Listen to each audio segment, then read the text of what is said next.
Obianaju, indirimbo y'umuhanzi Mr Flavor. Ndikubwira amagambo ari mu indirimbo. Iyi ndirimbo itangiye itya: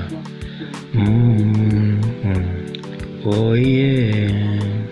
Igitero cya mbere: mukunzi, iyo usetse uba usa neza. Reba uburyo uteyemo neza,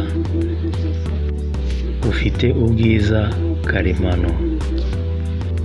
Mukunzi, iyo unkozeho biba birenze, kubera ko buri cyo ukora cyose, buri cyo ukoze cyose kiba ari agahebuzo. Benshi bavuga ko urukundo ari impumyi, gusa njyewe mbasha kurubona mu maso yawe.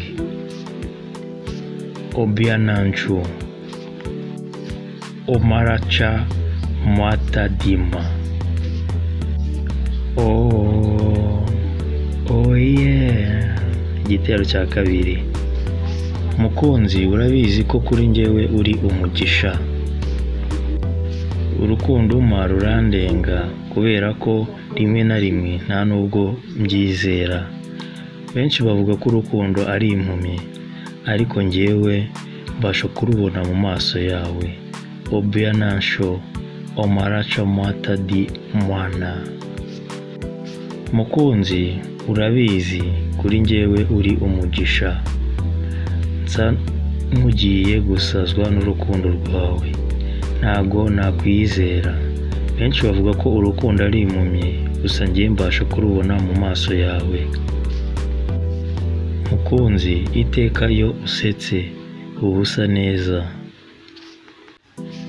Uba usa neza, uburyo ureba n'uburyo ugaragara ufite ubwiza karemano. Mukunzi, iyo unkozeho biba bihebuje. Reba buri kintu cyose ukoze, buri cyose ukozeho kiba ari agahebuzo. Benshi bavuga ko urukundo ari impumyi, ariko njyewe mbasha kurubona mu maso yawe.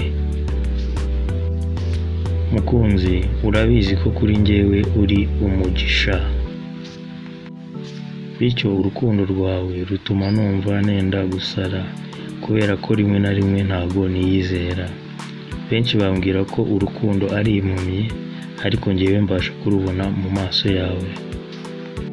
Aya ni amagambo ari mu ndirimbo y'umuhanzi Mr Flavor Nigeria. Indirimbo yitwa Obianaju. Wakoze kubana nanjye, igitekerezo cyangwa inyunganizi yandikira muri comment. Birukanda like na subscribe. Urakoze, ugira ibihe byiza.